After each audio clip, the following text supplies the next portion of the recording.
2 दिवस सुद्धा नरम राहतील अशा मऊ लुसलुशीत अशा भाकऱ्या कशा बनवायच्या, त्याच्यासाठी कोणत्या पद्धतीचं पीठ वापरायचं, त्याची योग्य अशी उकड कशी काढायची आणि पाण्याचा वापर करून अगदी सोप्या पद्धतीने ह्या भाकऱ्या कशा करायच्या ते आज मी तुम्हाला दाखवणार आहे. नमस्कार, मी श्वेता पाटील, श्वेताज किचन मध्ये तुमच्या सर्वांचं खूप खूप स्वागत करते. आज तुमच्यासाठी आगरी पद्धतीच्या मऊ लुसलुशीत अशा भाकऱ्यांची रेसिपी घेऊन आलेली आहे. आगरी पद्धतीच्या पाण्यावर थापून भाकऱ्या कशा करायच्या आणि त्याच भाकऱ्या सोप्या पद्धतीने लाटून कशा करायच्या पिठाचा वापर न करता, हे आज मी तुम्हाला दाखवणार आहे. एकदम मऊ लुसलुशीत अशा ह्या भाकऱ्या होतात. चला मग रेसिपीला सुरुवात करूया. सर्वात प्रथम आपण उकड काढून घेणार आहोत. त्या उकडीसाठी इथे मी एक जर्मनचं पातेलं घेतलं आहे. यामध्ये आपण अर्धा ग्लास पाणी घालून घेणार आहोत. जर तुम्ही कप मध्ये मेजरमेंट घेतलं तर 1 कप होईल इतकं हे पाणी आहे. मी इथे अर्धा ग्लास पाणी यासाठी वापरले कारण की आपल्याला 2 भाकऱ्या करायच्या आहेत, म्हणून मी 2 भाकऱ्याच्या हिशोबाने अर्धा ग्लास पाणी घेतलेलं आहे. त्यामध्ये चवीपुरता मीठ, पाण्याला चांगली उकळी येऊन द्यायची आहे. पाणी असं छान उकळलं की यामध्ये 1 कप होईल एवढं तांदळाचं पीठ घालून घेणार आहोत. उकळत्या पाण्यामध्ये पीठ घातलं की लगेचच गॅस बारीक करायचा आहे आणि पीठ अगदीच झटपट असं मिक्स करून घ्यायचं आहे. मिक्स करण्याची प्रोसेस अगदीच पटकन करायची आहे, कारण की जर तुम्ही ही प्रोसेस हळूहळू केलीत तर पिठामध्ये गुठल्या होऊ शकतात. पिठाच्या गुठल्या होतात, त्यामुळे त्या पाण्यात व्यवस्थित मिक्स होत नाहीत. पीठ मिक्स करण्यासाठी मी कालथ्याच्या मागच्या बाजूचा वापर केलेला आहे. तुम्ही हवं असेल तर लाटण्याचा वापरही करू शकता. आता पीठ मिक्स करून झालं की त्यावरती आपण झाकण देणार आहोत आणि या पिठाला 4 ते 5 मिनिटासाठी असंच झाकण देऊन ठेवायचं आहे.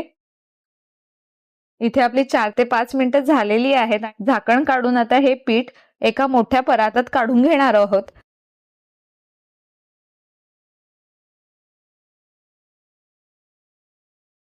आता आपण ज्या भांड्यामध्ये पीठ मिक्स केलं होतं त्याच भांड्यामध्ये मी पाणी घालणार आहे, जेणेकरून त्याला काही पीठ लागलेलं असतं तर ते पीठ सुद्धा आपण मळताना त्याचा वापर करणार आहोत. आता ही उकड काढलेली थोडीशी थंड झाली की पातेल्यामध्ये नॉर्मल पाणी जे आपण वापरलेलं आहे ते पाणी थोडं थोडं करून अशा पद्धतीने मळण्यासाठी वापरायचं आहे.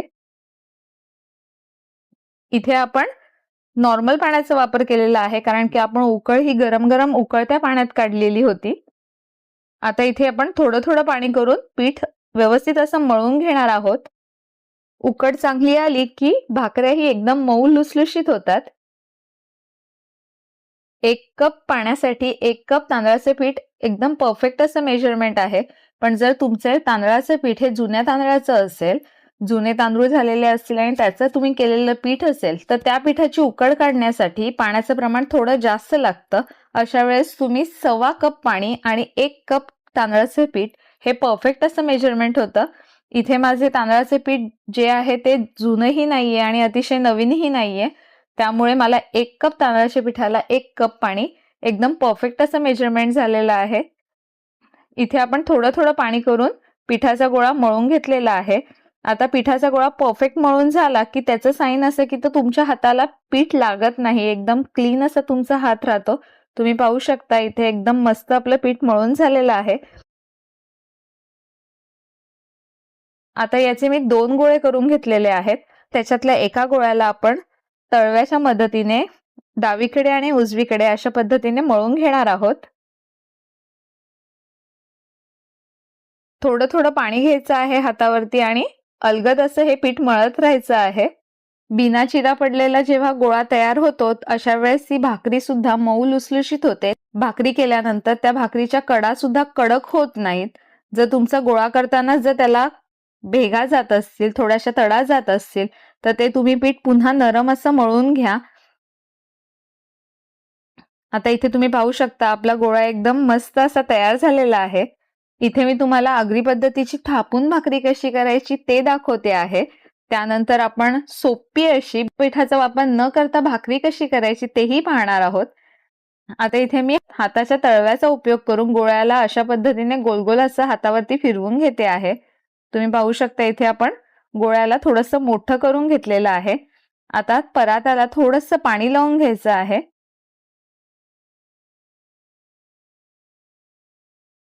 पराताला पाणी लावून बोटांनी ही भाकरी थोडी थोडी मोठी करून घ्यायची आहे.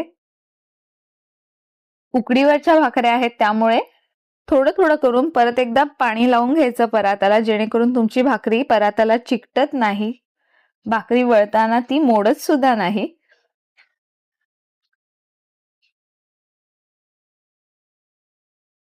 अलगद अशी थापून घ्यायची. हाताच्या तळव्याचा वापर करायचा, जेणेकरून भाकरी पटकन मोठी होते.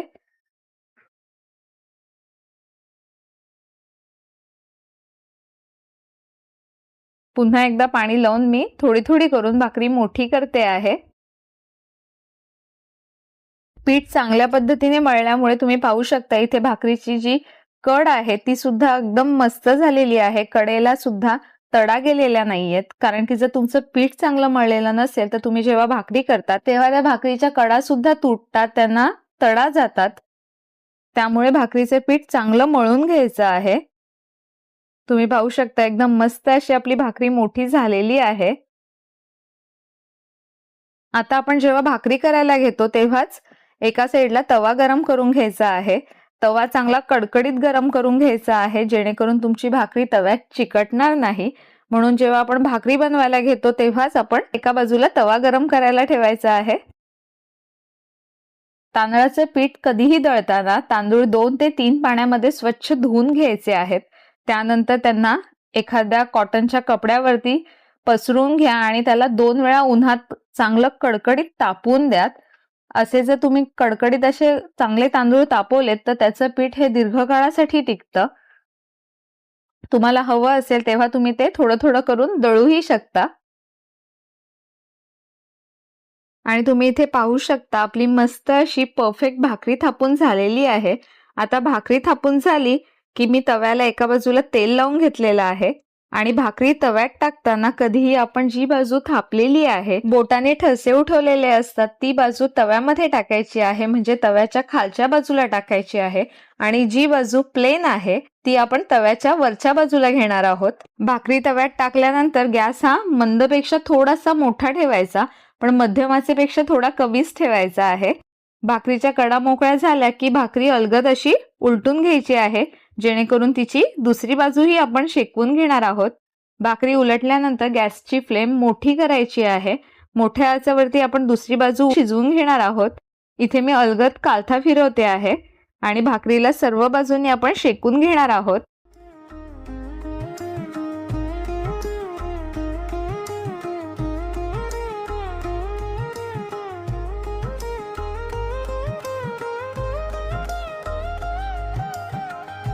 आणि तुम्ही पाहू शकता एकदम मस्त टम्म फुगलेली भाकरी आपली तयार झालेली आहे. परफेक्ट अशी थापलेली भाकरी तयार होते. पुन्हा एकदा तिला उलटून घेतलेली आहे आणि आपली इथे परफेक्ट अशी भाकरी रेडी झालेली आहे. आता हीच भाकरी करण्याची सोपी अशी मी पद्धत तुम्हाला दाखवणार आहे, ज्यामध्ये आपण पिठाचा वापर करणार नाही आहोत. आता जो दुसरा गोळा होता तो गोळा मी मळून घेते आहे. सेम पद्धतीने गोळा मळून घ्यायचा आहे.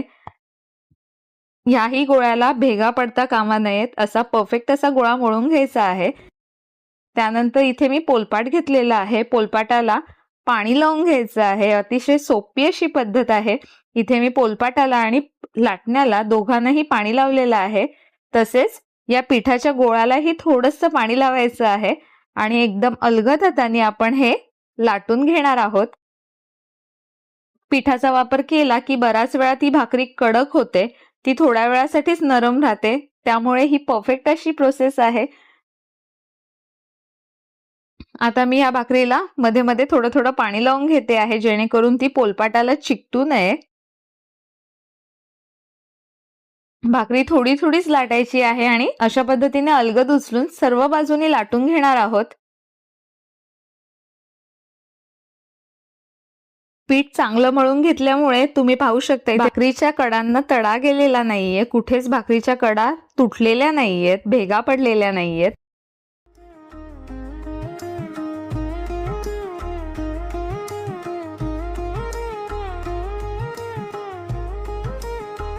अशा पद्धतीने आपण ऑलमोस्ट सगळी भाकरी लाटून घेतलेली आहे, मोठी करून घेतलेली आहे. मी पुन्हा एकदा पोलपाटाला थोडंसं पाणी लावून घेतलेलं आहे आणि पुन्हा एकदा आपण हिला लाटून घेणार आहोत.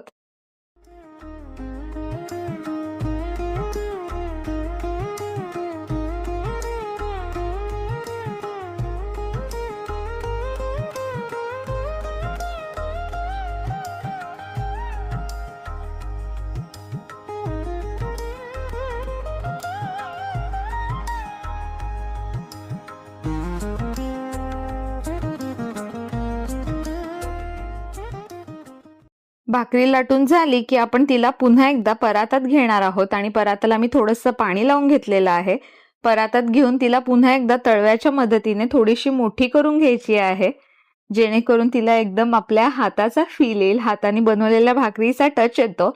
ती भाकरी लाटलेली वाटत नाही. भाकरी लाटल्यामुळे आपला वेळ प्रचंड प्रमाणात वाचतो, कारण की भाकरी लाटल्यामुळे ती पटकन मोठी होते आणि झटपट अशी भाकऱ्यांची प्रोसेस होते. आता इथे मी तव्याला पुन्हा एकदा थोडंसं टिश्यू घेऊन तेल लावून घेतलेलं आहे, जेणेकरून भाकरी तव्याला चिकटत नाही, भाकरीला डाग येत नाहीत. आता आपण सेम पद्धतीने भाकरी तव्यात घालून घेणार आहोत. भाकरीच्या ज्या बाजूला आपण तिला थापलेलं आहे, बोटाचे ठसे उठवलेले आहेत, ती बाजू खालच्या बाजूला तव्यामध्ये घालायची आहे आणि भाकरीची प्लेन बाजू आपण वरती घालणार आहोत. भाकरी तव्यामध्ये टाकली की गॅस हा लो ते मीडियम च्या मध्ये ठेवायचा आहे, म्हणजे लो फ्लेम ही ठेवायची नाहीये आणि मीडियम फ्लेम ही ठेवायची नाहीये, त्याच्या मधली अशी फ्लेम ठेवणार आहोत. आता तुम्ही इथे पाहू शकता भाकरीच्या कडा मोकळ्या झालेल्या आहेत. आता आपण या भाकरीला पलटी मारून घेणार आहोत, उलटून घेणार आहोत, जेणेकरून तिची दुसरी बाजू ही चांगली शेकून निघेल. भाकरी उलटी केली की लगेचच गॅसची फ्लेम मोठी करायची आहे. अलगद अशा पद्धतीने कालथा फिरवते आहे, जेणेकरून भाकरी सर्व बाजूनी शेकून निघेल.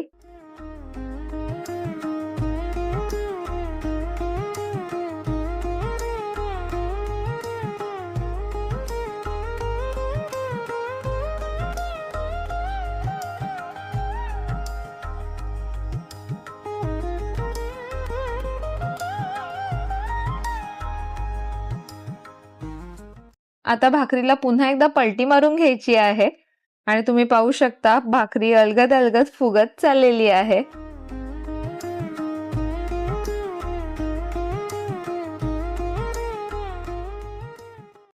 आणि पलटी मारल्यानंतर तुम्ही पाहू शकता आपली ही सुद्धा भाकरी एकदम मस्त टम्म फुगलेली आहे. अशा पद्धतीने पाण्यावरती जर तुम्ही भाकरी लाटून केलीत तर तीही भाकरी 2 दिवस अतिशय नरम लुसलुशीत राहते. शिवाय पाण्यावरच्या थापून केलेल्या भाकऱ्या सुद्धा मऊ राहतात. यासाठी परफेक्ट अशी उकड काढणं गरजेचं असतं आणि उकड काढताना तुम्ही कोणत्या पद्धतीचं पीठ वापरताय हे सुद्धा तुम्हाला माहीत असणं गरजेचं असतं. आणि इथे आपल्या परफेक्ट अशा आगरी पद्धतीच्या भाकऱ्या खाण्यासाठी तयार झालेल्या आहेत. भाकरी जेव्हा गरम असते तेव्हा ती लगेचच डब्यात ठेवायची नाहीये. ती अशा पद्धतीने टोपलीत काढून घ्या.